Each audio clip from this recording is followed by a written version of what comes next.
श्री स्वामी समर्थ. आषाढी एकादशी ही 2025मध्ये 6 जुलै वार रविवार या दिवशी साजरी केली जाणार आहे. आपल्याला आषाढी एकादशीच्या दिवशी अनेक प्रकारचे उपाय आणि सेवा करायचे असतात, कारण आषाढी एकादशीला भगवान श्री विष्णूंना जर आपण प्रसन्न करून घेतलं तर आपल्या घरामध्ये कधीच कशाचीच कमतरता राहत नाही. आता सर्वांनाच माहीत आहे की आपल्या हिंदू धर्मांमध्ये गाईला किती महत्त्व आहे, तर या गाईची आपल्याला विशेष उपासना करायची आहे.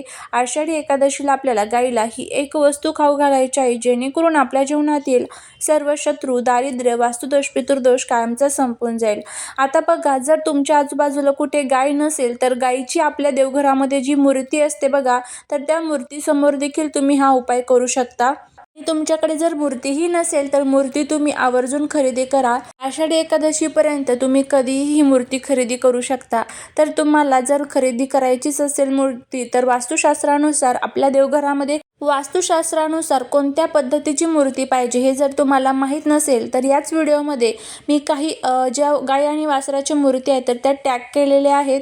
तिथून फ्लिपकार्टवरनं तुम्ही त्या मूर्ती खरेदी करू शकतात. आता तुम्हाला गाय आणि वासराला काय खाऊ घालायचं आहे तर बघा, गायच्या सर्वात प्रथम 4 पायांवरती पाणी तुम्हाला अर्पण करायचं आहे. गायला हळदी कुंकू अक्षदा अर्पण करायचं आहे. गायला आपण कामधेनू म्हणत असतो, कारण गायची उत्पत्ती ही समुद्र मंथनातून झालेली आहे. आणि आता सर्वात प्रथम गायच्या पाठीला तुम्हाला स्पर्श करून तुमची जी काही इच्छा असेल ती इच्छा व्यक्त करायची आहे.